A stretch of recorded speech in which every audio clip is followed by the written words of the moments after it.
Morning, everybody. Welcome to the live Q&A with Drakenstein Municipality. Of course, very fortunate to have this opportunity.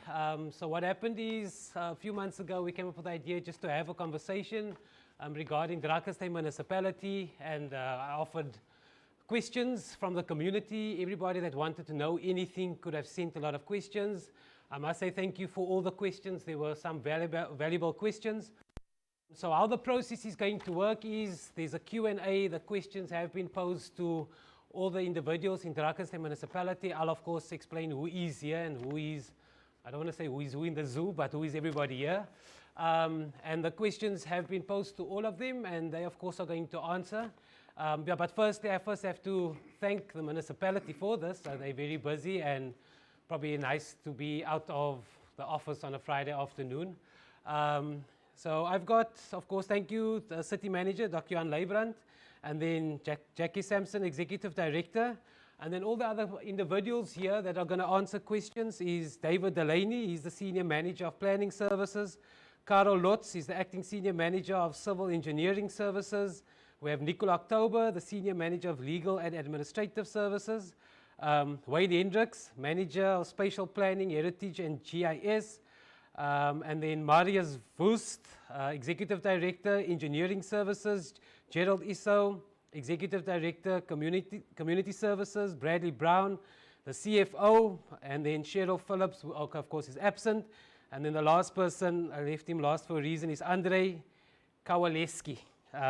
He's the Manager of Waste and Wastewater Services. So guys, thank you for all the questions. We've got 2 hours with the municipality. And of course, there are going to be other questions that are live. But I think what we're going to do is we're first going to have to address all these 60, 70 questions that have been asked already. So how the flow is going to go is I'm, of course, just going to give over to the City Manager. He's just going to say hello and just a quick introduction. Then we're going to go over to the questions. So I'm going to ask the questions. The municipal delegate is going to answer the questions. And then what's going to happen after the 2 hours, if there is time for the live questions, because a lot of people asked if they could pose live questions. I, of course, can't say no. So if the questions do come up and we have time, we'll address it. But if we don't have time, we're going to jot down the questions, pose it to the municipality. And then, of course, we can probably post it on the Drakenstein Municipality website or the Village Guy website so that we can, you can have your answers answered. So I'm just going to first say, thank you, Dr. Leibrand, and then just give over to Dr. Leibrand just for a quick introduction. Yeah. Cool. Thank you, Miles. We appreciate the opportunity. Good morning, Miles. Thank you for the opportunity to engage with the public.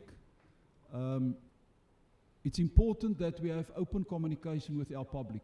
It's one thing to talk in boardrooms, but it's more important to actually hear what the public has to say, because sometimes you think you're doing the right thing, but it's important to listen. So we're here this morning also to engage, but also to listen. Even if we do not have the opportunity to answer all the questions this morning, we will deal with those questions, we will make notes, and we will actually ensure that we cater for that. From Drakenstein's side, important is effective planning. But more important is that we spend 20% of our time on planning and 80% on implementation. So the execution, the implementation of plans are crucial. So we are focusing on good governance. We are focusing on sound financial management, social development, economic development. But very important is, and crucial throughout everything that we do, is open communication. So what we're doing this morning, we are actually focusing on the communication part. And it is important to inform the public what we're doing, when we're doing it, etc. So we really appreciate this opportunity. Thank you for this opportunity. And over to you. It's just cool to say thank you and good morning. And then my team will deal with the majority of questions. But as and when required, I'll also make a comment during the morning. Thank you very much. Cool. Thanks, City Manager. Okay, so over to the questions. So what's going to happen is we're going to ask the questions, and then I'm going to ask the delegate to answer it. There is a mic on their table, so everybody has got sufficient audio feed. So we've got about Yeah, we've got about 50 questions that we're going to go through. Some of them are, I mean, like I said, thank you. Some of them are very valuable. Some of you that asked to remain anonymous, I promised everybody's questions will be anonymous. So no one's names are going to be mentioned. So the first question, so I'm just going to ask the question, they're going to answer, and we're just going to go to and fro. But you're also welcome to ask your live questions. If nothing is addressed after the 2 hours, we're then going to chat. We're going to see if we have time for those questions to be addressed. Okay, so the first question is, my question regarding the Q&A with Drakenstein Municipality. I just want to know if there is going to be an upgrade on Cecilia Road from Berg River Boulevard to the Circle. There are a lot of roads with potholes, and yeah, okay, so that one is for Karel.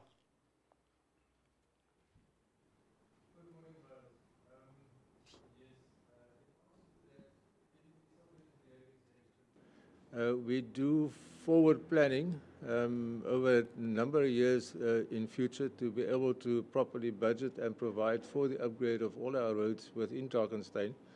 In particular, Cecilia Road has been under the auspices of our development. We have in fact done the preliminary planning for the upgrade of Cecilia Road.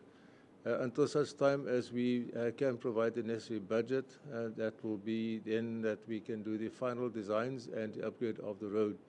In the interim, we obviously try to keep the road in as good a state of repair as possible. And we are also at the present moment in time looking at alternatives in providing a better service until such time we can do a full upgrade of the road itself. Okay, cool. Thanks, Carlos. Second one is, when is the municipality going to implement CCTV cameras on hotspots, robots? Gerald, yeah. And viewers, I think when we start speaking about cameras, we need to look at the holistic picture of safety. When you talk about cameras is a static preventative measure to safeguard our public out there. So what Drakenstein Municipality has done in the past few months is to establish a Drakenstein Smart and Safety Network. Now, the Drakenstein Smart and Safety Network deals with all your security companies, the South African police, business sector, your security companies. That forms part of this particular network. Now, what we have done is we have phased in our approach in terms of CCTV cameras. So the first phase was the establishment and security of our own premises. So we have installed CCTV cameras to safeguard our premises. And the second phase was to integrate business sector, the CCTV cameras of business sector. Now, we're not up and running with the business sector because there's a number of cameras that has been installed by private owners. So we're busy communicating with them, making sure that we take those particular feeds to our control room in Badar 16. Then the third phase was to integrate if you travel through Drakenstein, you will see the yellow boxes. So part of those, if you take the yellow boxes, that is also our eyes and ears on the ground, but it's not at this time and age linked to the control room, because it only takes, we need to now speak to the service provider to get that feeds.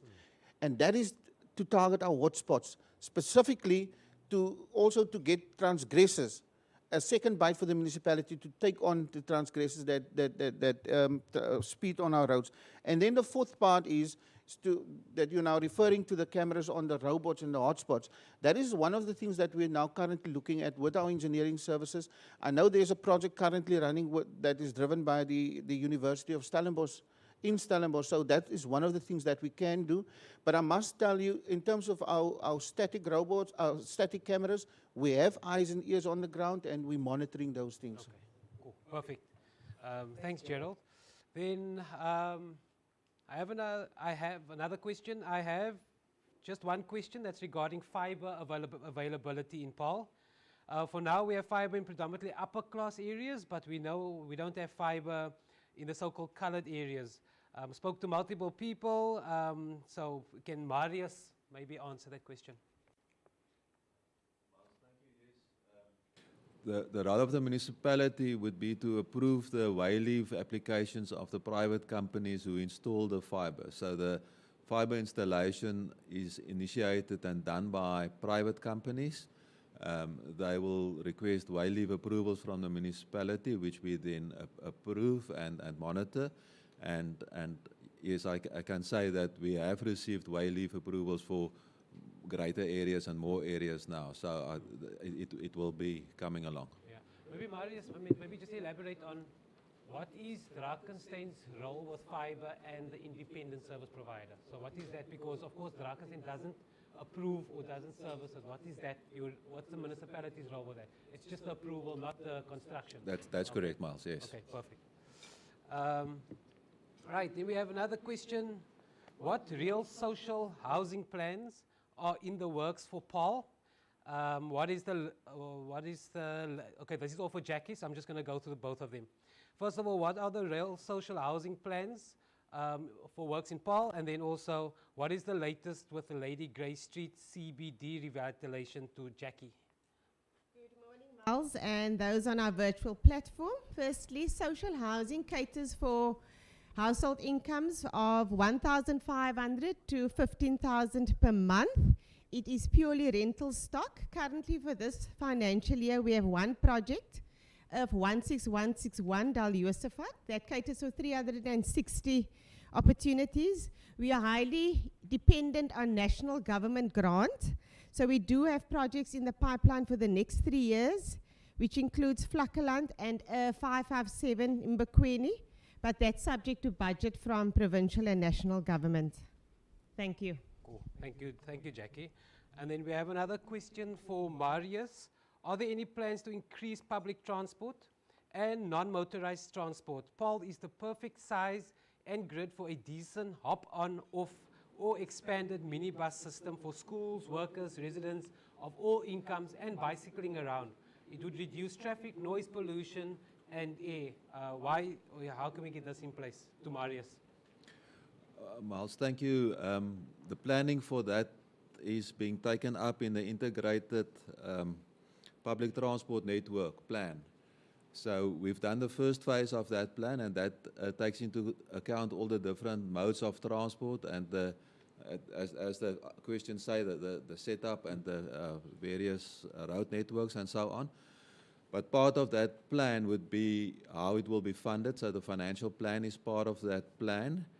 And at this stage, it did serve at council, and the first phase, it is just very, very expensive to launch that public transport at this stage.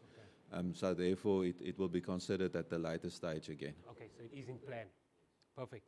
And then there are noticeable more street people around, seemingly also with substance abuse issues. Is Paul investing in supporting housing, mental health, and substance abuse support before this comes to a bit big to manage? Is that over to Gerald?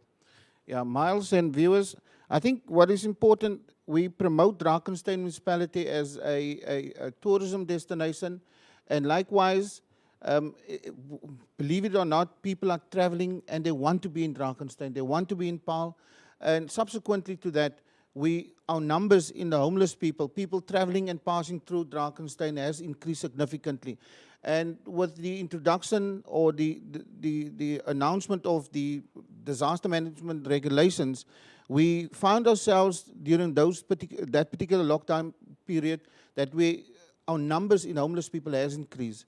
At some point during the hard lockdown regulation level 5, the numbers that we counted was about 187 homeless persons living on the street. What we have done during that particular period was to host them at our resort, and we have also opened some of our community facilities for them to for them to stay there. And what we have done also with our social partners is to work with social development, and they have fed people right throughout the hard lockdown period, but also the support of our communities. They have assisted us in a great amount of time providing shelter, providing food, blankets, and nurturing those people that has no accommodation and that stays on the street. But further to that, Drakenstein Municipality has developed a holistic plan for the homeless. Now, we now currently busy in the process of sheltering some of the homeless people in Wellington. And then we also have an overnight accommodation in Paarl, the Haven, which can accommodate 120 persons per night. Now, one of the things that we must realize is that homeless people, they make a choice to live on the street. Some through events during their life that kick them out on the street. But one of our main projects is to do reintegration with the communities. Now, there's great success stories that we have now during these lockdown regulations as obtained. You know, we found that one of the guys, he himself was a social worker. There was trouble in his life with his wife. He ended up on the street. But what we have done during that particular period was to take people and reintegrate them with their families. I think the place that was the most, I think it was just very close to Bloemfontein, where we've transported people to their families and their loved ones. So we did what we could. There's still a task at hand, and we continue to work with our partners, the social partners, but also the community to assist us in this regard. Okay. Just quickly, how many homeless people did you say? 187. Okay, cool. Right. And then, yeah, we've got a question for, thank you, Gerald. We have a question for Bradley. I am concerned that Drakenstein does not know what they are doing when it comes to the future financial planning in the long term of our town. What qualifications and experience do the people have that must be doing and planning, and are they doing it? To Bradley. Miles, thank you for the question. Our responsibility is to manage the financial affairs of the municipality in a financial sustainable manner in line with the strategic objectives of council. What we need to bear in mind is that we do have a long-term financial plan that is included as Chapter 4 within the IDP, but we also need to take into account our current circumstances within Drakenstein. I just want to give a little bit of background before I get to the qualifications of personnel. And we need to understand the current economic climate that we're also in. If we look at Drakenstein's social profile, we have to look at the number of indigent households, which is almost, if you compare to the number of citizens, which is almost half of the population within Drakenstein. Now, if we look at our funding that we get from outside, there was a decline in government grants over the past period. With the previous financial year, we almost had 7 adjustments budgets approved by council for various reasons, reductions in grants. But I can assure you, we look at long-term financial planning wherever we review it every year with funding we get from the provincial government. Last year, we updated our long-term financial planning through INCA. And this year, we're going to do an update again. We also have our capital expenditure framework. We've implemented a development and investment steering committee, where we also look at all potential investment and the return on investment. Okay, cool. So there's a huge responsibility and accountability from our side. On the issue of qualifications of the staff, I can assure you we are all competent and we are not amateurs. We know what we're doing. We have been in local government for a long time. Myself, I have 17 years senior management, financial management experience within local government. My staff, not my staff, our staff, we have competent people. We have one chartered accountant within the section. We have 4 or 5 professional accountants that belongs to the South African Institute of Professional Accountants. Many of the staff, I know of 2 people that is currently busy with their theses. So we do have a competent staff, I can assure you that. Cool. Thanks, Bradley. Then over to water for Andre. Water tariffs, a question to the water engineer. The dams are full. Are we still being charged on the water restrictions levels? In other words, base level plus markup to discourage use. Over to Andre. Thank you, Mark, for that question. Just to come back to the question you asked, there is no water restriction level at the moment. We're on a level 0. That means people can use water. Fortunately, you have to pay for that water, but they have to. The markup on water is also not really true. What happens each year? Tariffs are calculated, and maintenance cost, distribution cost, purchase of water. About 80% of our water is now purchased from City of Cape Town, and we have to work that in. Nothing stays behind. There's an increase every year, so that's where the level comes in. The water compared to other municipalities are quite low, so we don't sit with an unfair situation. Okay, thank you. Thank you, Andre. Yeah, I think Queen here asked the live questions. So Queen, just in terms of live questions, like I said in the beginning, we just got 60 questions to go through and we'll address it if we have time. Alternatively, we can just pose it to the municipality afterwards and you can get your answers. But thanks for the question. Then, yeah, so here we have some nice one-line questions, so it will be quite quicker. Number 6 to Gerald. What is happening with the BMX track at Boylo Field? Miles and viewers, the BMX track is currently it's on track in terms of our construction. We have completed the entire BMX track now. There's minor maintenance work that is now going to be done, and then we're also going to do the fence. So, and we encourage our BMX riders to come out in their numbers. We are at level 2, and we want them to make use of the facility. It's open, but there's some minor maintenance work that needs to, just to smoothen the top of the range. That's what we're going to do. Okay, so it's open, so BMX Yes. people can go. Nice. Thanks, Gerald. To answer to Wayne, what was the population of Paarl in 2015 and what is it now? Thank you, and good morning, Miles and viewers.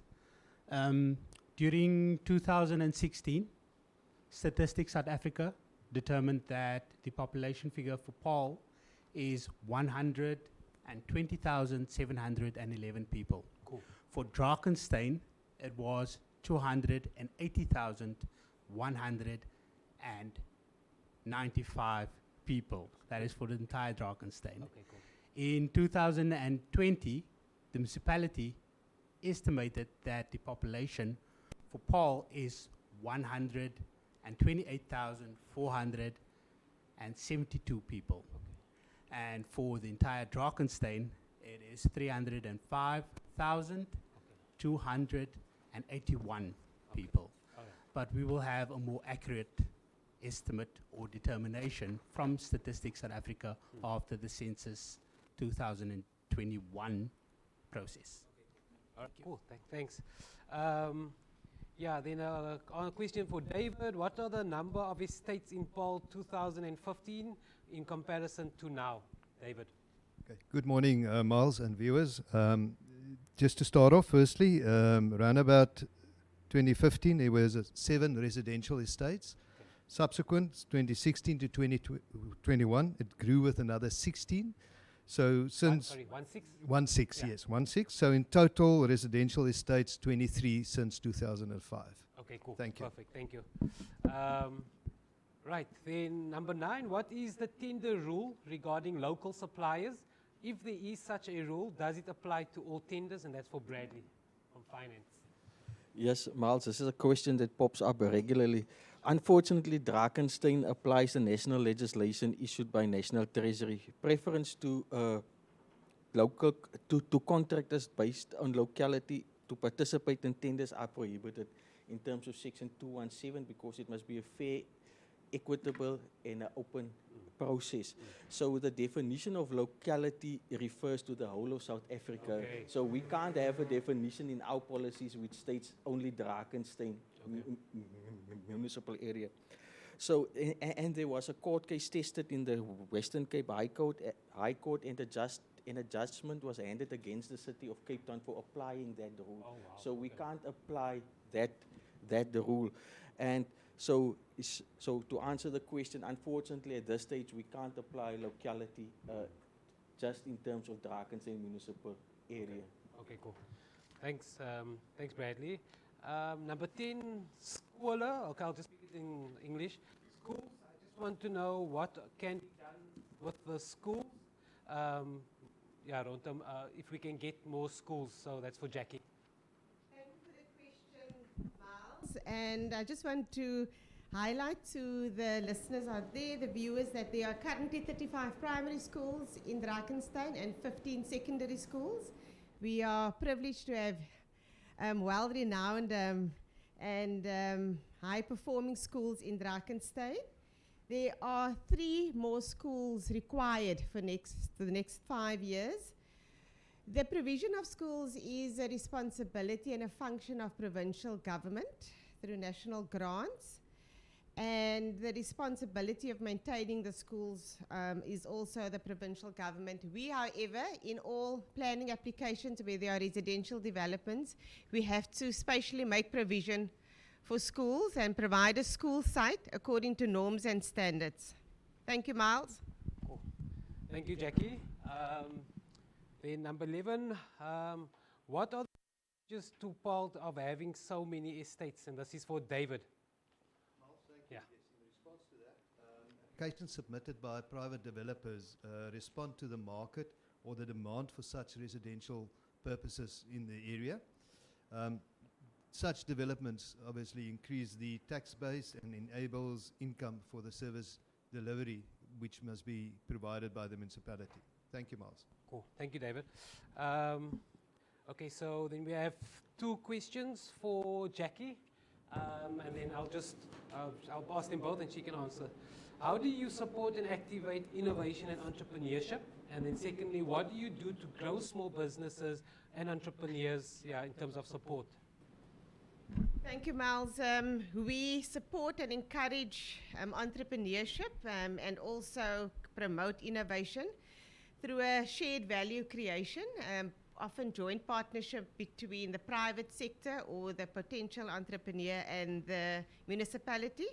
This means that we pool resources together to unlock opportunities, particularly work opportunities, and also enabling that entrepreneur to have some wealth creation or economic opportunity.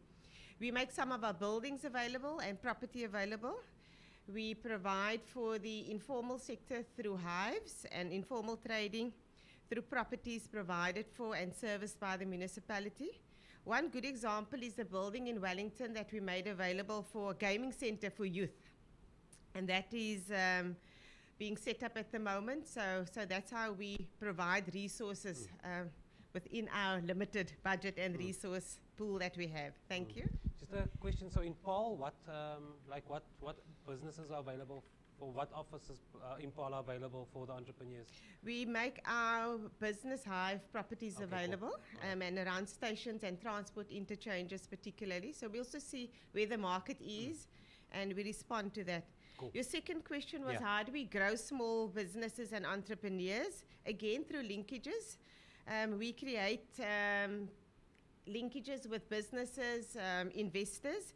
We also look at training, suitable infrastructure. So of course at our hives and our business properties, we make provision for toilets, security, any engineering services as required. And then we also through incubations, we create access to possible finance, supplier development, business support.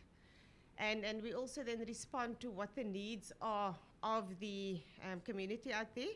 But we also have our corporate social investment. We have a profile of current businesses that want to contribute. And then we often use that to link our database to link the small and emerging businesses with the established businesses. Okay, Thank cool. you. Yeah, cool. Then we have, for Nicola, number 14, do you have plans within Drakenstein to make Wi-Fi more accessible to the poorer areas? Hi, good day, Miles. Thank you. We do have certain plans or processes that we are looking to roll out in terms of making Wi-Fi available to the poorer communities. As a start, we've already have free Wi-Fi available at some of our libraries. We are also looking to build collaborative relations with service providers or private partners to enable this service to be provided to the poorer communities. For example, we've already got a pilot project run by one of the private service providers in the Lady Grey area where they are providing free Wi-Fi. I believe it's all the way from Wimpy down to the Checkers in Lady Grey Street.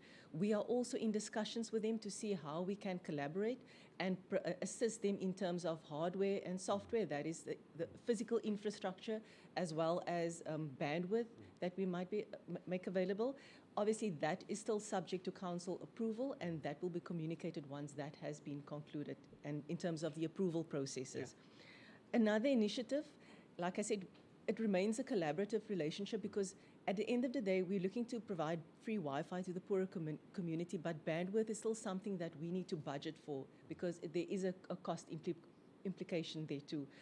One of the other ways in which we strive to provide the service to the broader community is by facilitating it through providing our infrastructure. For example, in Hermon, we've got a lovely project where we've concluded a 3-year right to use with free Wi-Fi for Africa.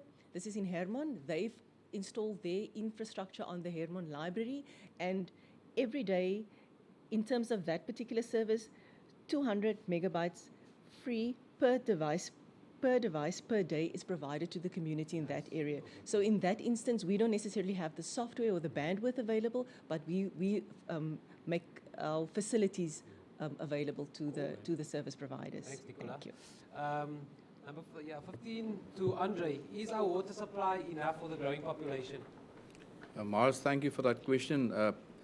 We do planning on a 20-year horizon. That means up to 2041, and that's just completed, submitted to council, and we do look at all scenarios where water sources can be get hold of, and so on. So that's happening all the time. So we're looking at a 20-year horizon, and even further at some projects.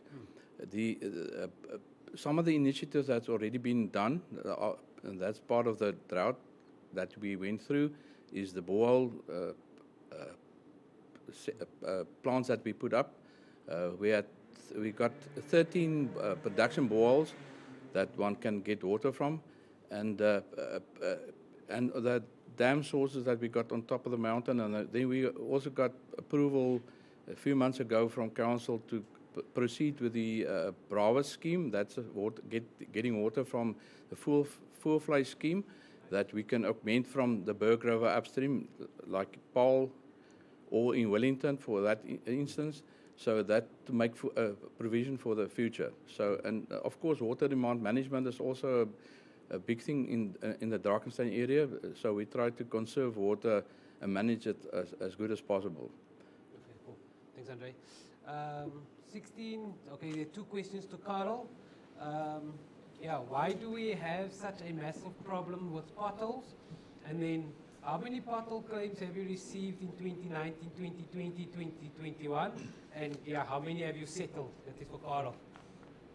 Thank you, Miles. In short, I'm not going to go into details as to the causes of potholes, but in short, it is ingress of water deteriorating the supporting layers and thereby causing potholes. Just to go into statistics, since 2010, in 2010 we had a number of potholes amounting to about 16,000. Due to a focused effort on potholes, which is also now one of our main focuses within the municipality, we've actually managed to reduce the number of potholes, and just in short, in 2019 it was reduced to 3,313. 2020 was 3,386, and in 21 up to date is 2,751. You can see in those figures that they are stabilized at around about 3,500, and to actually reduce that any further will be virtually impossible, barring the resheeting of all the streets in Paarl and Drakenstein. But you can rest assured that there is a major focus on the repair of potholes in Drakenstein at the present moment in time. As to the claims relating to potholes, it's very difficult to tell you how many has been settled, but I can tell you how many has been finalized. In 2019, we had 15 claims lodged, of which 15 was finalized. 2020, 21 was lodged with 18 finalized, and 2021 up to date there was 13 lodged with 11 finalized. Okay, cool. All right, cool. Thanks, Carol.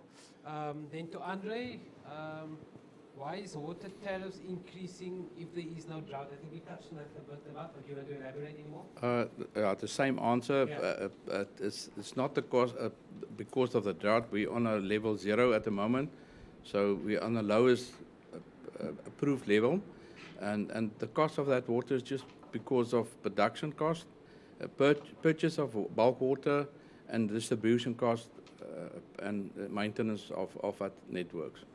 Okay, cool. David, why is Drakenstein Municipality selling so much of their land for estates? Miles, thank you. Drakenstein Municipality has not sold any of our land for residential developments except the Boshenmeer estate land, which was about 20 years plus ago. Okay. All current developments are on privately owned land, and it's going through a process to be evaluated. And then the other thing that we must highlight also is that the municipality does not own large tracts of vacant land that's developable throughout the area. Thank you, Miles. Cool. Thank you. Question for Jackie. What is Drakenstein Municipality doing to become a more eco-friendly city? Thank you, Miles. We have a very exciting project with climate partnership with the city of Neumark in Germany. That partnership has been running for some 7-8 years. And through that, we have implemented various projects at sustainability level. For example, we've registered Drakenstein as one of the few fair trade cities.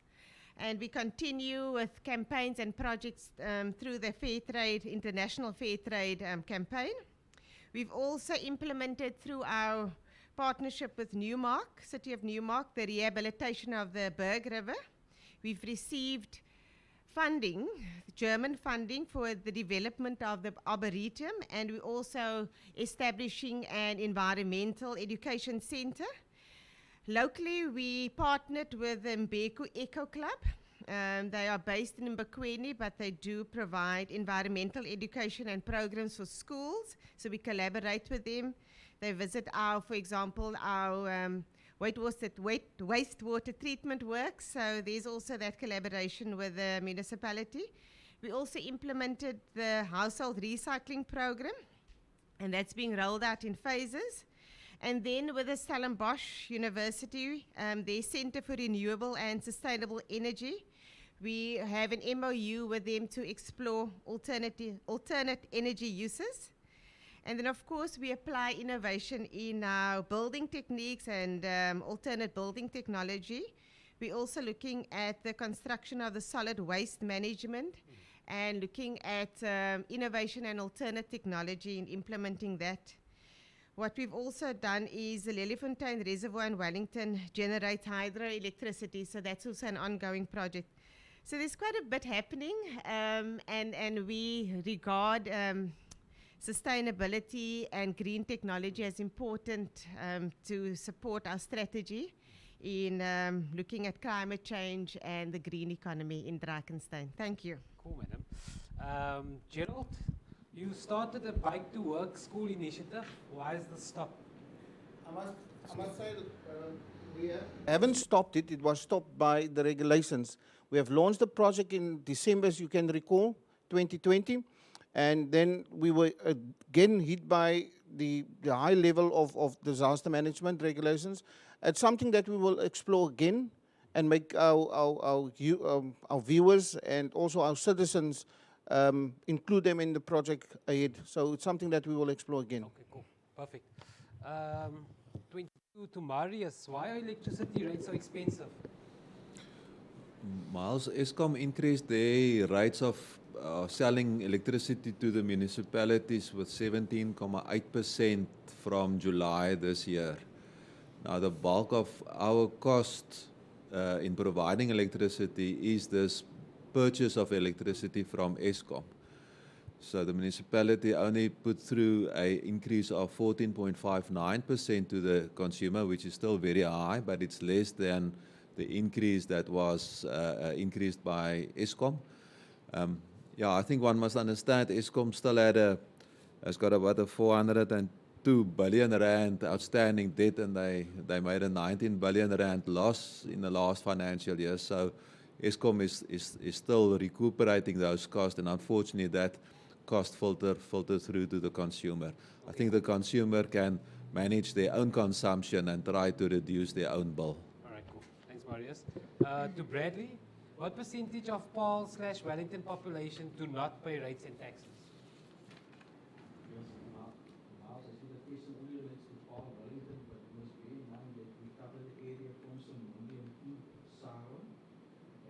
We want to thank all consumers for diligently paying their consumer accounts. We strive to have strive for a payment rate of about 97 to 98%. Unfortunately, we do not recover the full 100% at this stage due to many reasons. We know of the economic meltdown and the effect of COVID, and so many towns have different social composition, but we at this stage maintain a payment rate of above 97%. So at this stage, we encourage all consumers to diligently pay their accounts, and we're thankful for that because we need that money in order to provide excellent services to the community outside. Cool. Thanks, Bradley.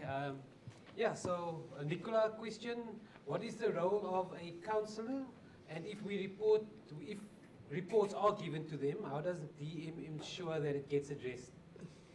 Thank you, Miles. I think the preamble to the Code of Conduct for Councillors, as encapsulated in the Municipal Systems Act, sets it out quite nicely, in that councillors are elected to represent local communities on municipal councils to ensure that municipalities have structured mechanisms of accountability to local communities and to meet the priority needs of communities by providing services equitably, effectively, and sustainably within the means of the municipality. So, in terms of that particular description, the councillors play an important oversight role in how we conduct our business on an administrative side. Legislatively, councillors are also required to have a ward committee meeting on a quarterly basis, and we provide a report to council on a quarterly basis to stipulate which ward councillors or which wards did in fact have those types of meetings. Needless to say, once an issue is raised with a councillor, we have no guarantee that it's filtered through to administration. And that is why I think this is important, why I want to emphasize that the community at large makes use of the administrative processes and mechanisms that we've put in place. We've got for example, when you open our website, we've got a list of all our emergency numbers. There are life-threatening issues that you can report. There's a specific number for that. There's a specific number for emergencies that you would like to report that relates to services. We also have a customer care email address that you can use to report any complaints, or do you have any queries regarding a specific issue that you would want to put forward. And then also we have launched our C-Click Fix app. The link is on our website. You can download the app. It is a free service that is available. Obviously, you need data to be able to access the app, because if you use the administrative mechanisms in place to report your queries and your issues, we can monitor it because we've got service standards that we link to for example, the response time to certain issues that are raised. And it also then provides us with an opportunity as a municipality to assess the data, the feedback, in order for us to improve service delivery to the community. So we strongly encourage that you use those type of mechanisms that the municipality has put in place. So it's C-Click Fix and customer care web email address that can be used. Okay, Thank cool. you. Yeah, on the C-Click Fix, I made use of it for a while, and I mean, I think I reported something to test on Sunday, and I think I got a phone call, I got an email, and I got an SMS. I must say, pretty So cool. that's a testament that it does actually work very well. Thank you. Phone call, like really pretty cool. That was really cool. Gerald, why is Paarl Nature Reserve not policed? People are chopping down trees. Miles and viewers, last year, if you can recall, we were all over the news in terms of cutting down the trees. But the Veld and Forest Act is compelling the municipality as a landowner to remove alien vegetation, and that is exactly what we are doing. Now, currently our staff is busy in Lemoen Kloof Street, and they will now, next week, they will move over to Lemoen Kloof, where they will be cutting down the blue gums, Port Jackson, and all other alien vegetation that is there. What we have done with the increase of incident that is occurring on Powell Mountain is that we have now arranged with SAPS to use that particular area as a resting area. So that also assisted us in a high visibility of the presence of police and safeguarding the particular area there on top. Okay, cool. Thanks, Gerald. Yeah, so we've got 2 questions for Bradley, but I think just before we go to Bradley, just a reminder for the viewers. Yeah, so we're with Drakenstein Municipality. We've got a live Q&A session with them, some really valuable feedback, valuable questions as well. I also mentioned in the beginning, it is a 2-hour session, and we've got 60 questions to answer. And hopefully, if we do have time after the 2 hours, because I think these questions that were posed are actually quite valuable. If we do have time after the 2 hours, we will have a look at the live questions, because we see we've got about 4 or 5. But that's if we have the time, because I think people that sent the questions, I think we just need to prioritize their questions. Thanks. To Bradley, so what is the DM budget for Paarl/Wellington, and how is it split? So of course, yeah, probably just what it's used for, and then please explain what is an indigent household. Yes, Miles. We currently have a capital expenditure framework which is approved with the integrated development plan, which gives us our priorities over an extended period of about 20 years plus. But that plan indicates, and that plan comes with an estimated amount. Unfortunately, we cannot accommodate all that projects within our available funding at this stage. Now then you have to come to a point where council has to prioritize within your financial means. So our current budget for this year is 154 million. This was the last adjustment budget approved at the end of August.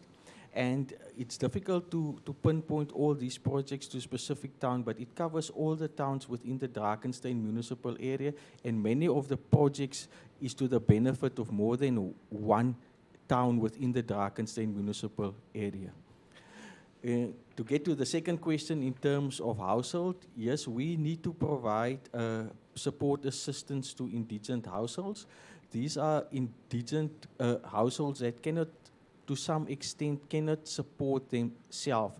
And we have an indigent policy as well as a credit control and debt collection policy where we provide much needed assistance to these vulnerable households. Currently, our policy makes provision for 4 categories of indigent households, and dependent on the type of category, we provide certain services to that specific category. Okay, cool. Thanks, Bradley. So then, to Jackie. Jackie's got most of the answers. 28. What are the big projects planned for Drakenstein Municipality in the next 5 years? Thank you for that. I just want to ensure the listeners that our strategic focus is to make Drakenstein development and investment friendly. So we look to attract private investment and generate income to address the social needs of our citizens in Drakenstein. On the cards for the next 5 years, we have De Poort, we have the Stel property out in Klapmuts, we have the Vlakland housing development, and 557 Mbekwini. The latter 2 is highly dependent on budget from the provincial government, but we are looking at releasing land to also encourage and promote investment in Drakenstein. Thank you.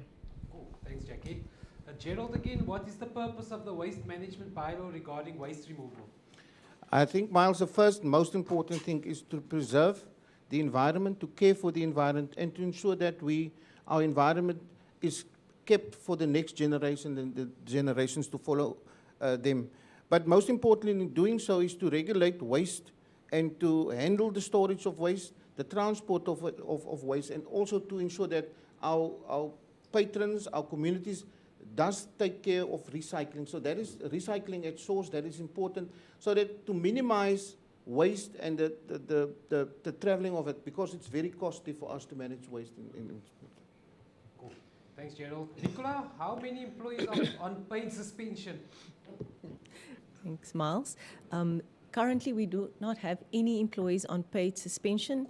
In the rare instances where it does happen, we do endeavour from a labour relations point of view to complete those disciplinary matters in a timeous fashion. That obviously needs to be balanced out with affording the involved parties with a reasonable opportunity to prepare themselves and also to obtain proper representation in those particular matters. But currently none. Cool. Okay. Thanks, Nicola. And then Jackie again, how is Drakenstein Municipality assisting in the how is Drakenstein Municipality assisting in unemployment of youth? Miles, we do this through facilitating access to learnership and access to public employment programs such as the Extended Public Works Program and Community Workers Program and other skills development projects. We also look at Drakenstein Municipality as a host employer, and where there are opportunities to employ the youth, we focus on that in the municipal area. Thank you. Cool, thanks. Carl, the traffic circle at the cemetery with the increase in estates in the area, why is the inside lane entering the circle from Langenhoven Avenue a single lane? Miles, in considering the question, you must realize that there are 4 entrances to the circle. Obviously, Van Riebeek has got 2 exit and 2 entrance from both ends, north and south. You also realize, if you look carefully, that Langenhoven Street is only a 2-carriageway road. In other words, one to the east and one to the west, as is Market Street, crossing the bridge. The bridge being one of the issues that restricts the movement of traffic into and from Market Street.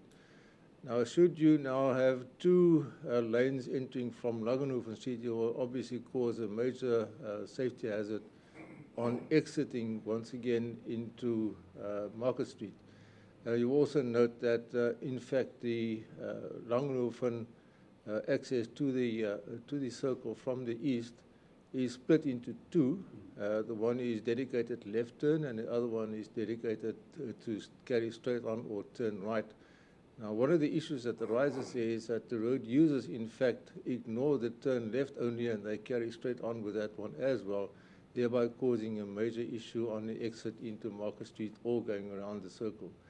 So at this stage, we cannot dual the roads or the bridge, but until such time as that is possible, we will actually have to just adhere to the road rules. Okay, cool. Thanks, Carl. Then we have Marius. What happens when the electricity goes off and you log a complaint? Well, so the complaint is logged to the control room, and the control room will then assess where and what the problem is, and then they will commission the right staff on standby if after hours to resolve the problem on site. Okay, cool. Then Gerald, we have 2 questions. Sorry, guys. So we've got 2 questions for Gerald. What is happening at the kraal? When is it completed? And what is happening with the field after Noorderpaal High School? Sandrift. Sandrift, yeah. Yes. Miles, the kraal has 3 phases. Phase 1 was the construction of the boundary fence and the removal of the 3 trunks that was on site. We're now in phase 2, which includes the building of the ticket office and the construction of the two fields. After that, we will be doing the parking, which phase 3 will be the following financial year, which will include the parking area, the ablution facilities, and also the stands for the patrons or the visitors to sit on. So that is the 3 phases that we're in. And just quickly on And on Zandrift, Zandrift is a facility that belongs to Public Works. We have numerous engagement with Public Works. There's also schools in the surrounding areas that would want this. They applied for the sports fields. So we are waiting the final approval from Public Works on that field. Okay, cool. Just quickly on the kraal also, like, is there a completion date in your budget? The completion date, like I said, is the next financial. That's the 2022-23 financial year, Miles. Right. To Jackie, 2 questions for Jackie again. So, why are so many farmers selling land? Number 1, and then the other one is why is housing such a massive problem? Is it the same in other DM towns?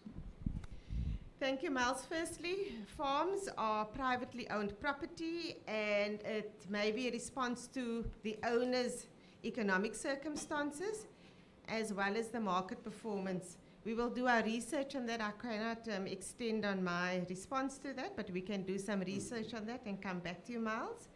With regards to the housing need, it is indeed a huge problem in the broader Cape Winelands area. The housing demand, according to Western Cape Department of Human Settlements housing demand database, for the broader Cape Winelands district municipal area, there's some 74,000. That is Feb 2021 figures. And then Drakenstein need constitutes about 27% of that, at about 20,000 registered on the housing demand database. So it is the highest demand in Drakenstein Municipality of all the municipalities in the Cape Winelands area, followed by Breda, Vallei, Stellenbosch.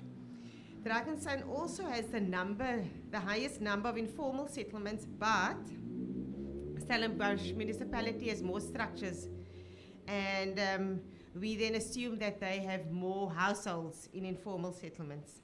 So that is the demand for housing. We can never provide, with the supply that we have and the resources that we have, no municipality can fully respond to the housing demand ever in South Africa. Thank you. Thanks, Jackie. Then we have Gerald again. How much does it cost to buy a grave at the graveyard? Miles and viewers, it's 3,900 Rand for a gravesite. What is important is that Drakenstein Municipality has shortage of burial space in the municipal area. And that's now particular in Wellington and Paarl. In other towns that also results under Drakenstein Municipality, there's sufficient space. But the space in Paarl and Wellington is limited. So we urge communities to look and find alternative burial methods, such as cremation. So it's important that the viewers, and we are constantly in conversation with the undertakers. Now, between the undertaker, the municipality, the community first visits the undertakers. And this is where different methods, I think, should be proposed to the community, not only your standard burial into the ground, but I think cremation should also become an option for communities, which is obviously cheaper than your normal burials in the ground. Cool, thank you, Gerald. And then, then we have Jackie again for 2 questions. So why not build affordable housing at the port? And then, first answer that one. The other question is a bit long. I'll ask you. Thank you. Firstly, we undertake evidence-based and research-based planning approach. So in 2020, the municipality prepared an urban development framework for the southern part of the municipal area, or southern Paarl specifically, which includes the Port site. And that study has shown that the site can be used for, and current property trends also and market trends show that the property can be used to the benefit of the community through creation of business opportunities, employment opportunities, tourism and recreation. Uses can also be included. So we're looking at attracting investment that can generate income for the municipality, that responds to the market in terms of land uses, and that can be of benefit to the broader Drakenstein community. Thank you. Thanks, Jackie. And then another question is a bit long, so I'll read it. Briefly explain the new proposed housing policy regarding the allocation of only a service site, no top structure, to the majority of the beneficiaries who have been registered on the formal housing database for a lengthy period of time. Number one, and then of course the follow-up is, how will this policy be implemented and what structures will be put in place to regulate the type of structures beneficiaries will erect on the allocated service sites? Thank you. The new policy approach was introduced by the National Department of Human Settlements, where they look at prioritization in the provision of service sites, and that is because of limited resources. So the funding is also always subject to this. And when housing opportunities are provided, provision and prioritization must be given to the elderly, the disabled, and those longest on the housing demand database. So in order for us as Drakenstein, our approach is we may look at higher density, which is 2-story, to circumvent the directive of National Department to only provide service sites, because the directive or the policy does indicate that we can circumvent that by providing higher density, and we can easily do so. It does also make planning sense to do that. And then with regards to management of structures, so Drakenstein is not in favor of service sites, because you can't control necessarily the type of top structures that will be provided on it. So we are required to approve all building plans. Illegal construction or illegal building will be managed through our building control and our law enforcement section, and that is one way of controlling the type of structures. It is an onerous process, and it does take a lot of our resources away, but we want to look at optimally utilizing our property to maximize the number of housing opportunities and services provision for those on the housing demand database or those with a housing need in Drakenstein. Thank you. All right, cool. Thanks, Jackie. And then over to Gerald again. Given the recent increase of unlawful occupation of not only state-owned land but private land, what is the municipality's emergency plan to accommodate large amounts of evictees? Miles and viewers, if I can quickly just take the issue of unlawful occupation. In Drakenstein, we have a policy. We have an emergency response team that deals with wherever people are erecting structures, we dismantle immediately and try to avoid people setting foot on land. It's important that we work with all the private landowners to inform them about the policy and what to do and how to react when people invade land. So it's important that we immediately get SEPs on board and we report the matters to our local police officers. What is most importantly, in terms of emergency housing, we have a site called Skoongesig where we move people, but this is not the ideal. In many cases, Drakenstein Municipality is cited as a respondent to respond to people that has been evicted from privately owned land or from farms. So we just a respondent, but in our case, we have a site called Skoongesig where we move people to. That is not the ideal, but most importantly, we have a plan in place to deal with the occupation of unlawful land. Okay, cool. Thanks, Gerald. And Jackie again. So this is also a long question, but I'll read it. In Drakenstein, the two areas in Paarl are clearly visible, namely the eastern side and the western side, with the Berg River being the boundary. How many years has this been the boundary between white and colored areas? What is Drakenstein Municipality doing to change the spatial planning? Open spaces for housing is being auctioned off to very rich developers, and thus keeping colored and black people on the eastern side. No low-cost or middle-class housing, gap housing, is available on the Paarl North, Southern and Central side. Even under the current DA-controlled council, low-cost housing is only being built on places like Vlakkeland.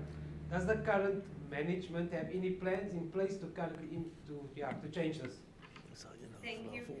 Miles, you are correct in stating that scars of apartheid town planning are still evident not only in Paarl, but in the entire municipality. We have therefore focused on spatial transformation as being the forefront of our development agenda, and embrace the concept of core foundation of all new planning policies and bylaws. So we continuously adjust our planning policies, our approach and our bylaws, or our legislative requirements within our control to enable spatial transformation. Several policy documents, which includes your SDF and local spatial development framework for Wellington CBD as an example, is already commissioned and being implemented. So the aim of all these plans is to identify infrastructure projects that will assist in spatial economic transformation and creating social integration and linkages amongst the different communities in Drakenstein area. Okay, cool. Thanks, Jackie. And then also, after that, question for Jackie again, how is DM managing all these upmarket developments currently being built and in the pipeline? All these developments is exclusively for super wealthy. Why not force these developers to build a certain amount of gap housing for the middle class and the people of color in these developments? Jackie. Thank you. Firstly, we constitutionally cannot force people to utilize their property for gap housing. There is an integrated housing policy being drafted by provincial government, we have given input into that. So the upmarket developments, and I've responded to this comment earlier, does, and David as well in his response, it does provide economic opportunity and income for the municipality. It also creates work opportunities for people because our community, people from our communities get employment as domestic workers during the construction phase, as for gardening and other also suppliers also create opportunities for them to supply the developments, building material and other services, electricity and plumbing and so forth. So one mustn't just see the upmarket or the perceived upmarket or higher income developments as only serving a certain sector of the municipality. It obviously contributes to the rate base, which in turn that income then services the entire municipal area. And also, as I indicated, economic and work opportunities are created in those developments. Thank you. Okay, cool. Thanks, Jackie. Yeah, before we go over to Gerald, so we're doing brilliantly for time. So it means that we're going to just take a 5-minute break quickly. People want coffee and water. But while you're here, we'll be back in 5 minutes. You can ask your live questions. Like I said in the beginning, if there is time, we can just address it to the municipality. If not, if there isn't time, we can just answer the questions on paper. But yeah, thanks for you joining so long. We're just going to take a 5-minute break and we're back now.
yeah, morning. It's still morning. Welcome back. So we're doing very, very good for time. So yeah, I think we just got about 10 questions that we can address to the municipality. And then of course we've looked at all your comments that you've sent and all your questions that you've sent. And yeah, the municipality said we are going to have time left, so we can maybe just address some of those questions. But if you do have questions, you can bring them on. I think they're willing to address all the questions. So the next two questions, of course, for Gerald. So what is Drakenstein putting in place to control public transport? Taxis is a law unto themselves. Why on weekends traffic officers are only allowed to drive around with funerals and not doing their jobs? On weekends, traffic officers are non-existent, especially Saturday and Sunday evenings. This will help all the accidents and the taxis that have no respect for the road users. You can do that one first, Gerald. Miles and viewers, I think there's a misconception that we're not present.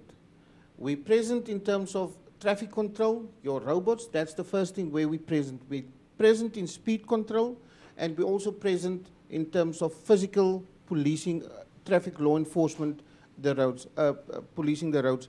Then importantly, it's a service that we render on weekends. You know, some people want it and some can't live without it. So the services that we render on the weekend is our point duty officers that regulates traffic to ensure that our people use our roads seamlessly throughout, from the churches to the burial sites. So that's an important service that we render. And our traffics are on the road. I must state, Miles, we have special operations right through the year. If our viewers can recall the taxi violence that was imminent in our city, and we have impounded about 287 taxis right through the year. And that is from January up until August. That was 287 taxis that was impounded. So we can do better, we can do more. But I can assure the residents and our viewers that we are present on our roads in Paarl and Wellington and throughout the municipal area. Cool, thanks, Gerald. And the other question to you is also, how often does the city manager and his EDs, senior managers, drive around Paarl East included, to see what is actually going on in the community with the people they serve? This will put them in a position to make decisions that actually affects the people that needs the services the most. Miles and viewers, the city manager has introduced a program called Goya, Get Off Your Ass, and that means traveling through the city, going around, looking, and making sure that we understand and know what we need to manage. That's the first thing. So our senior managers are traveling through the city. And the other thing that we have introduced is also technology. You don't physically need to go. So we make use of WhatsApps, we make use of videos, we make use of WhatsApp live streaming, where we interact with the public, and also your portfolio of evidence. So whatever we do, there must be a portfolio of evidence. So we take pictures, we communicate through, and we put it up on the screens in the boardrooms, and because that is part of our plans to manage effectively. So we need to know what we manage, and therefore we also encourage our managers to bring evidence to us in doing so. Cool. Thanks, Gerald. To Bradley, how much money does Drakenstein Municipality spend on consultants? Yes, Miles, this fluctuates as the need arises. For the financial period 1 July 2020 to 30 June 2021, we used in total 19.6 million. But bear in mind that this is split between three components: business and advisory services, legal and advice, and other consultants and professional services.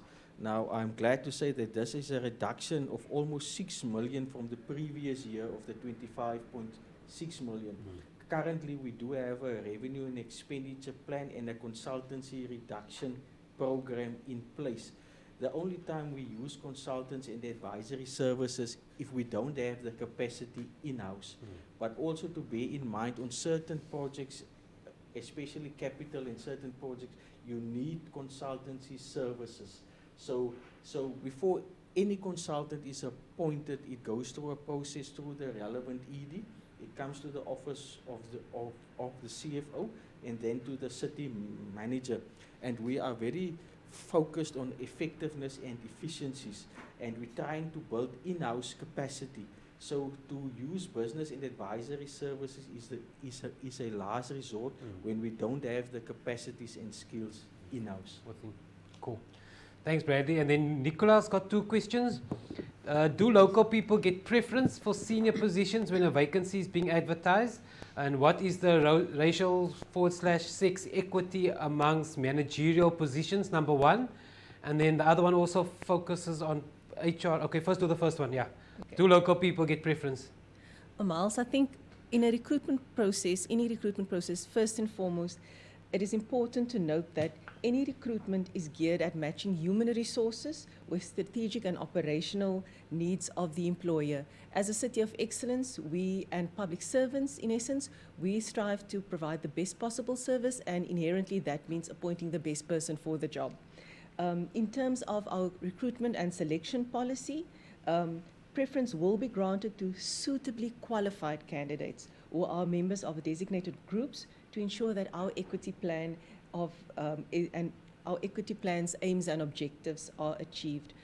And one of the mechanisms that we have in place to ensure that that is in fact monitored, we have a functioning equity committee that forms part of the recruitment process to ensure that the policy aims and objectives are adhered to. Cool, thanks. And then the second question to you is also, is there a performance contract under which a manager and upwards is monitored by and also being evaluated on a quarterly? And is these results publicly available? They are public servants, right?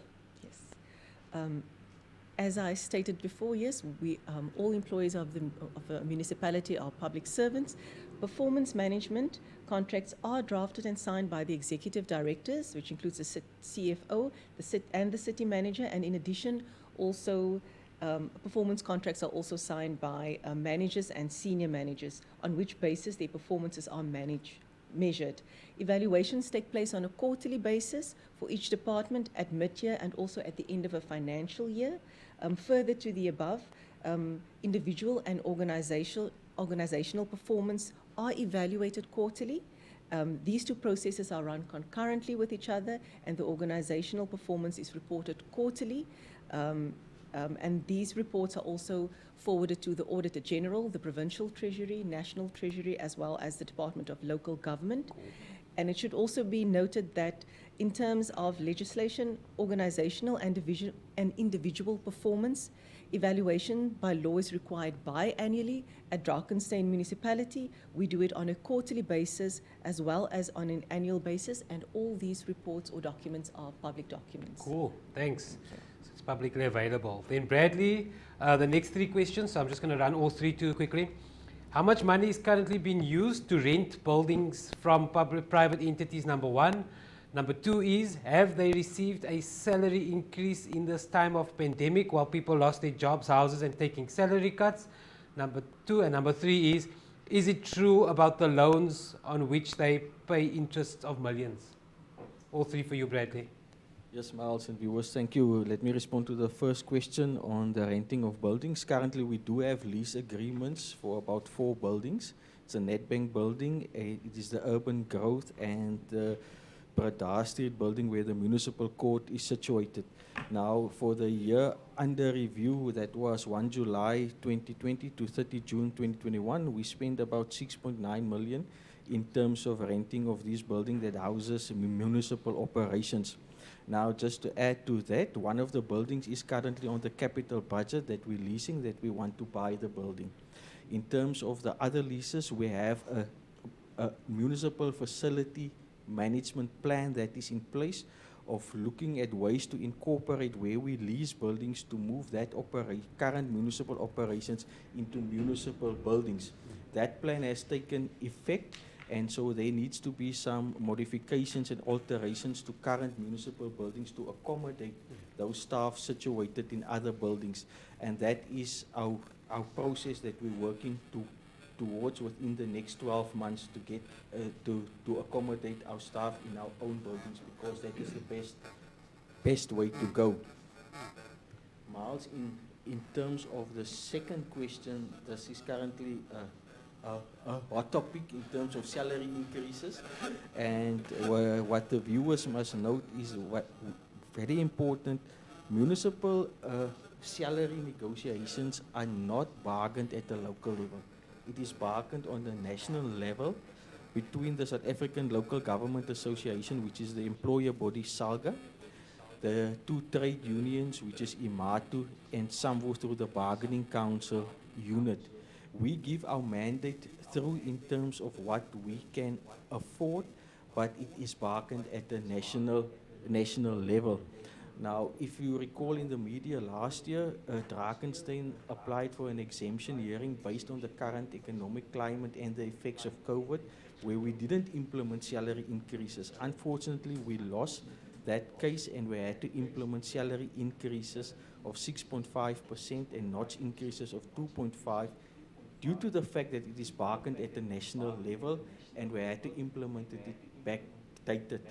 As we currently stand here, we've given a mandate through to SALGA, but that has also been bargained for the current year. The salary increases will be 3.5%.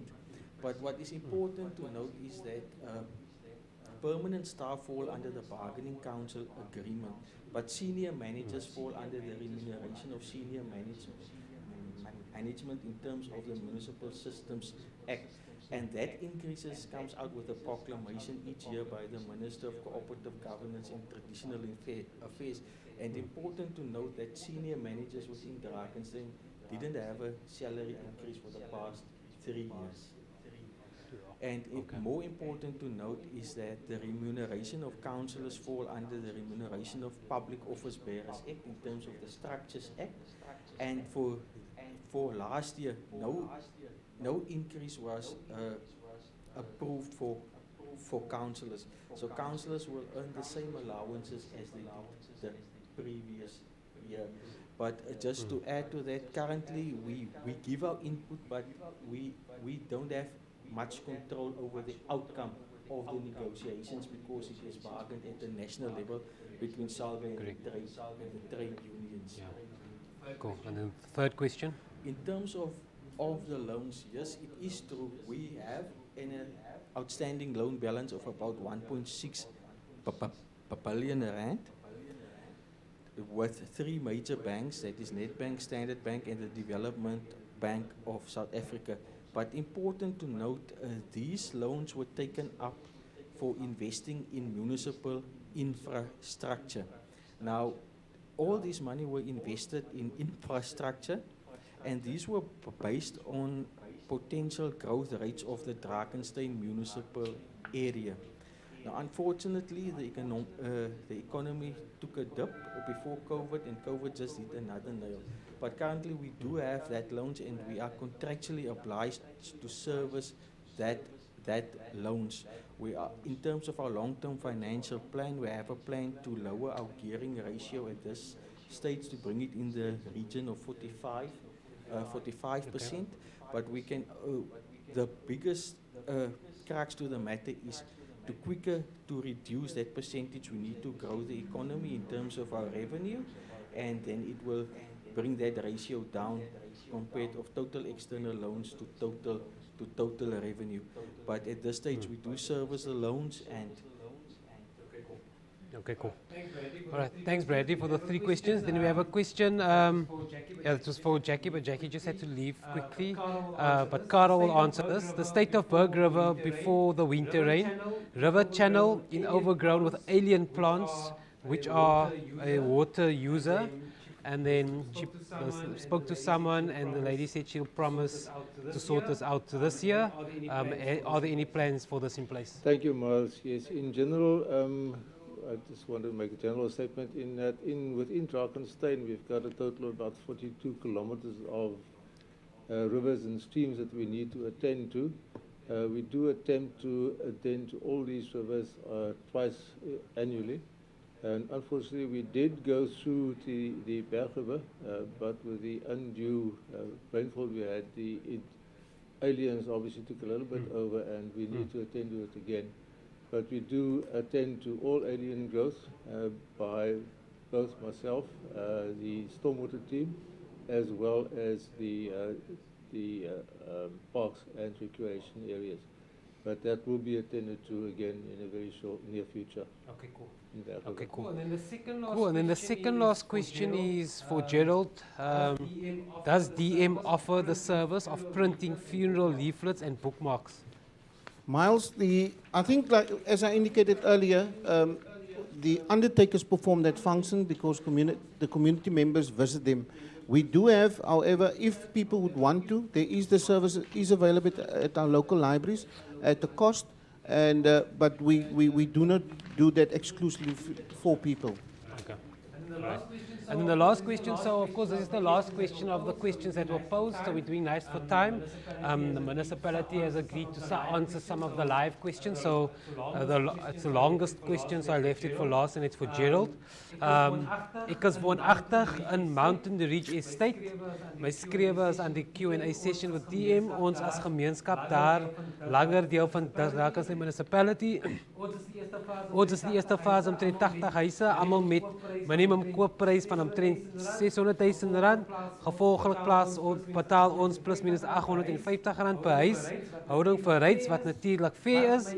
Wat my egter kwel is agter dat ons sukkel die dienste te kry van vroeër van aangemeld het. Onder Groenewil skyns OBP garage as 'n lyntjie waar die manne cricket speel oor naweek. Die munisipaliteit maak seker die stuk land word gereeld gediens. So wat is die verskoning dan? Ek en nog ander inwoners het telke male die e-mail. Ja, so that is ons het een keer met 'n meeting gehad met die raadslid, die wet genooi as gemeenskap en sy het gekom maar toe nie weer nie. Baie dankie vir die vraag van die lid van die gemeenskap. Net om te sê, ons het uitnemende reënval gehad wat gemaak het dat ons oorgroeide areas het, maar ons het 'n plan vir dit. Ons het 'n gifplan, ons het 'n bossieplan en ons het 'n grasnyplan. So dit is deel van ons skedule en ons sal seker maak dat ons so gou as moontlik in die omgewing omkom. Wat ek moet by sê is ons sny gereeld in die omgewing, maar ons grasplan het so bietjie of die groei van die gras het so bietjie uit die hand geruk en ons sal definitief die area kom sny. Okay, cool. Thanks so much, Gerald. Cool, so now, yeah, we've got about nice time, 30 minutes left just to speak about the live questions. So, Queen Devine asked a question. I have a question. I'm the mother of two boys who were hit by a car and unresponsive ICU. The accident happened in Paul Main Road. There are no pedestrian crossings by Shell Garage in Southern Paul. That will be answered by Carl. Thank you, Miles, and thank you for the question. You must take note that the particular road in question is a provincial road, and final approval for any happening on that particular road will rest with that department. We have completed a traffic study for the whole of that portion of the Southern Paul in view of the developments on the port as well. We are now continuing to focus more on the detail within that area.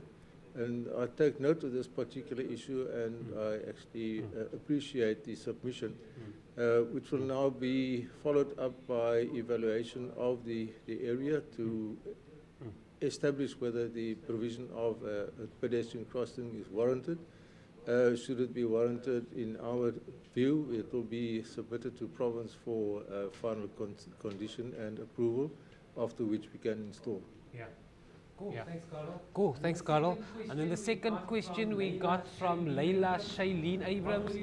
What will you do about the increased crime rates and the incompetent police staff? And Gerald, can you Miles, address that? the police is one of our stakeholders as part of the Drakenstein Smart and Safety Network. Crime prevention is a core competency of the South African police.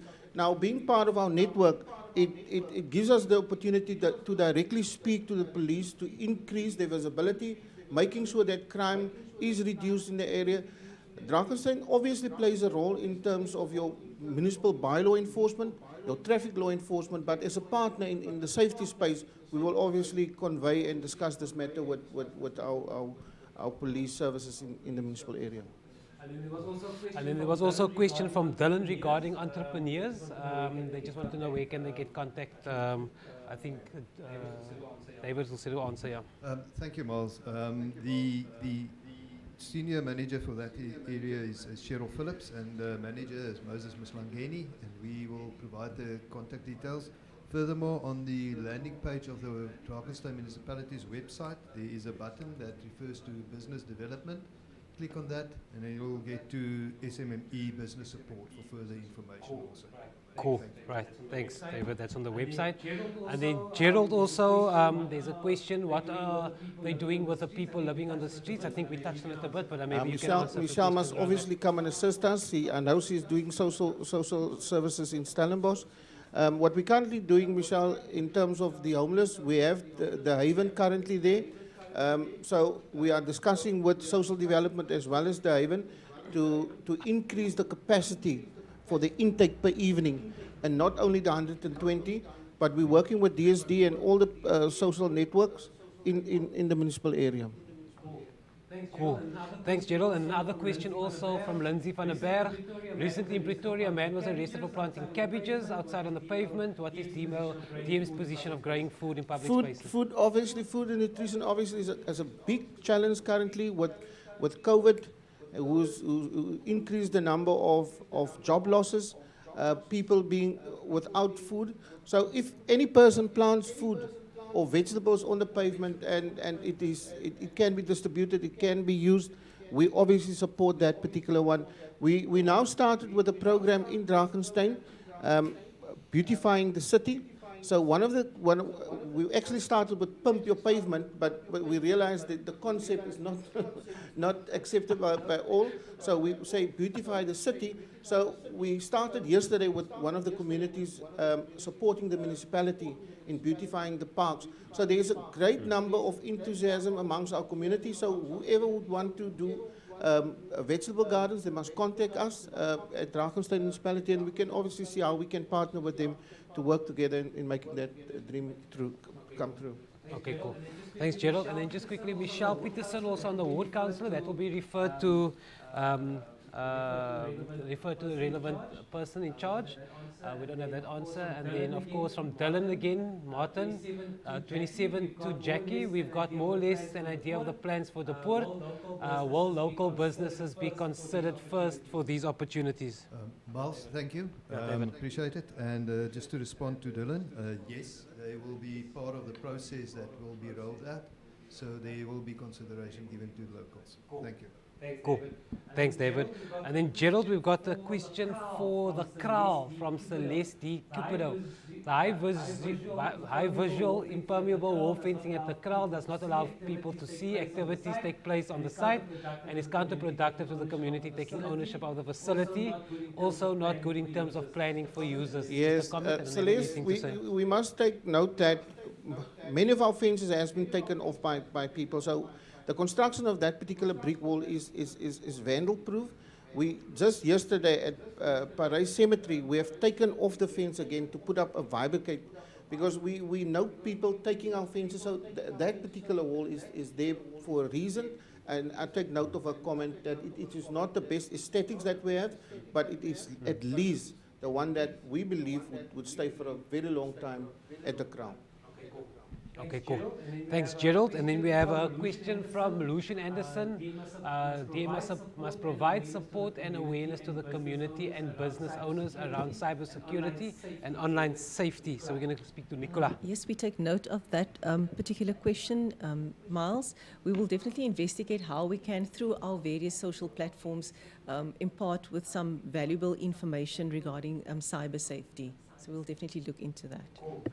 Cool, thanks, Nicola. And then another question from Celeste. All the vacant municipal-owned land should be used for spatial transformation, but this is, of course, dependent on municipal leadership, understanding what it truly means. Something I've been advocating for years. Also another comment, don't know, yeah. Thanks, Miles.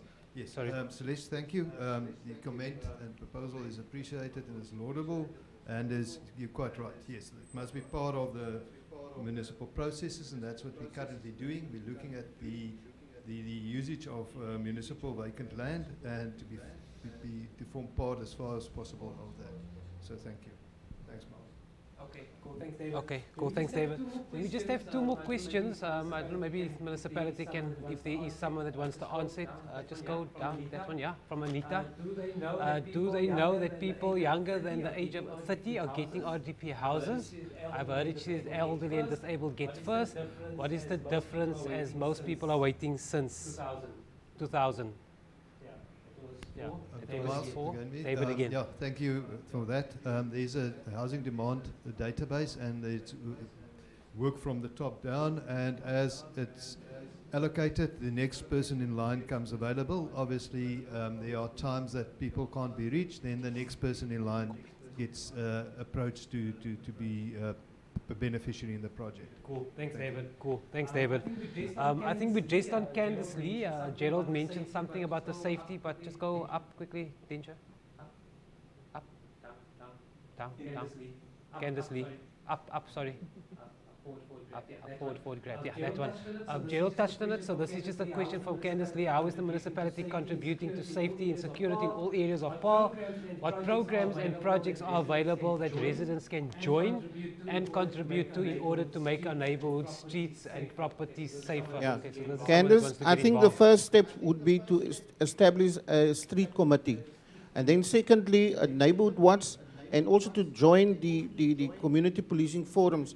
Now, Drakenstein is currently assisting the Department of Community Safety to establish all neighborhood watches in all areas as well as street watches. So that is what we do from our side, and we also encourage each and every community member to partake in that particular one, because that will assist in the reporting of crime and incidents that is taking place in all communities. Cool. Thanks, Gerald. And then we have the last question from Fakir. Municipality, what is the plan with the Weltevrede Sports Complex in Van Wyksplay, Wellington, with regards to the state of the facility? DM as employee living there, is DM considering erecting affordable housing? So, if there's anybody, Gerald, do you want feedback on that? We currently, and I can't get the name of the person now. We're currently looking at the alternative use of that particular facility. I've made a presentation to the city manager and the senior management team that we look at Weltevrede, because there is an eviction order for the member or the ex-employee that lives there. But we have observed numerous damages and vandalism to that facility, so we have now registered that as a formal program to look into Weltevrede becoming an alternative facility, or the land can be alternatively used for housing or any other thing. Cool. Cool, thanks, Gerald. Yeah, guys, I mean, those are all the questions. Everybody's questions were answered. And I mean, if you have any other questions, you can always just email it to me and I can pose it to the municipality. We want to make this an engaging platform and not like a talk show like Michelle is mentioning there. Yeah, so firstly, from my side, I thank you for everybody that sent questions and participated. The one thing that I just wanted to chat to a bit about is there's a new app that the Drakenstein Municipality has. I mean, I've used it, and I think it's pretty awesome, especially when it comes to service delivery potholes, and there's a list of things you can report. So I just wanted to ask Marius, Marius just to speak to us about the app, what platforms is available, and how you can report. Like I said, for me, it's a pretty cool app that you can use. So over to you, Miles, thank Marius. you. Listeners, we are very excited about this new app that we have launched. It will assist the public to put issues on the table or on our platform, which we then electronically can react to and fix whatever is being put on the table. So I think it's see, click, fix. So it's important. It doesn't sound right maybe, but if you think you see it and then you click it, and then the municipality will come out to fix it. It is very easy from the App Store. You can download it, and then I don't know if you guys can see this.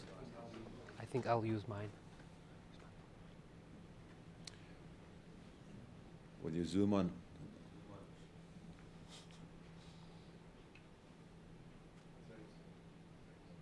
So if you download the app, then you will see this. You can call the toll-free number directly, or you can send the municipality email. There's also instruction video how to use the C-Click fix, and then the municipal website and Facebook. Now, if I can just maybe just show you what happens in the background, or what I can see is, it's just downloading quickly. But really it's very easy to use. So what you do is you, when you capture the incident, you will put down your location, and that's a big benefit of the scheme. The location, and you will, there's a drop-down menu of the incidents which can be marked, and then your contact details, your email and your cell number, and then you will get also acknowledgement, and when it is fixed, we will also communicate that to you. I think the big benefit to you as a consumer would be that it will be dealt with, and it's on record purposes, so we will make sure that everything gets fixed. And on our performance management, we make sure that it gets addressed. I think important to note that emergency matters like burst pipes or fires must still be phoned in because of time lapse. Through the electronic system, it will be difficult to respond immediately on emergency issues. And I think from the municipality, the benefit is that we build a knowledge and history of the performance of our infrastructure, and then we can allocate resources and funding to fix the right places first. Thank you. And cool. Yeah, cool. Thanks. Thanks, Marius. Yeah, so like I also said, I also downloaded, I used it. You know, I only report potholes, so I reported a pothole, and people replied. Someone phoned me, and someone sent me an email. It's pretty cool. Geotagging, very, very cool. So I encourage you to use it. Maybe you can be the eyes and ears of the municipality when they're not available. Cool. So yeah, guys, from my side, I first just want to give over to the city manager. He's just got a few words quickly, and then after him, I'll say bye to you guys. We're doing well for time. So over to the city manager.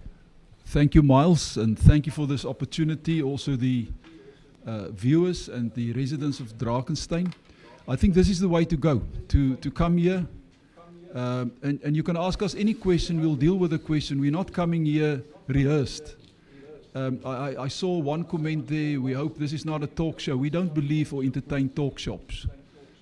We are here to do the job. And I think if you really live in Drakenstein and you drink the water and you drive around, you'll see that there are things happening on the ground. And as Gerald indicated, we have a very strong culture of getting things done. We focus 80% on implementation, and Goya is very active. So I'm not going to repeat what it means because Gerald covered that very well. So our focus is on good governance, and that's why we have clean audits. And as we speak, we're the largest municipality in the Western Cape with a clean audit. We're very proud about that.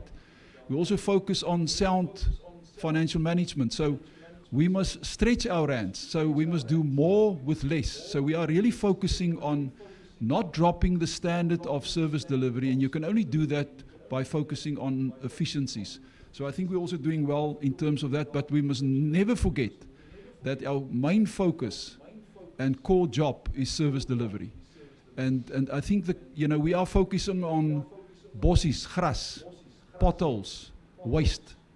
And I know the water and the pipes and the electricity, that goes without saying.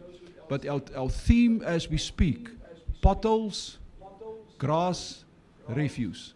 And that's not talk shop, that's not boardroom stuff, that is actually out there. And if you drive around, you'll see the results. The other last point that I would like to make, and I think it links up with this morning, is I can assure the public that we read what is published in the newspapers in terms of SMSs, in terms of letters, in terms of comments. We take it serious. We discuss this on a weekly basis and deal with it, and also Facebook, all comments on Facebook. Even if it's negative, we deal with it and we ensure that we actually respond to those in the same way that we did this morning. To walk away from this engagement and you see all those comments that we now covered and dealt with would be wrong. So I can assure you that we're really trying our best. We'll make mistakes, but it's only people doing nothing that will not make mistakes. So we will carry on making mistakes by doing stuff, but let's make sure that 90% of what we're doing are the correct things without mistakes. Miles, thank you very much for this opportunity. I think also the team, we appreciate this opportunity to engage with our public. Thank you very much. Cool. Yeah, thanks. Thanks, Doctor. Yeah, from my side also, it's always encouraging to engage with officials. I think there's a lot of people that want answers and want questions. So thank you for the questions. I'm sure there's going to be a spin-off of this. There's something we can work on where we can have a more engagement platform. We are in a digital space where everybody doesn't have to be in the same room actually to communicate. So there's so many other platforms. And yeah, from my side, City Manager and his team, thank you so much. I think this was a valuable conversation. Up until next time, if you have any other questions, you can still send it to me. We can send it to them and have a platform where it can be discussed further. But until next time, we are doing very well for time. So goodbye and thank you for joining in. Bye-bye.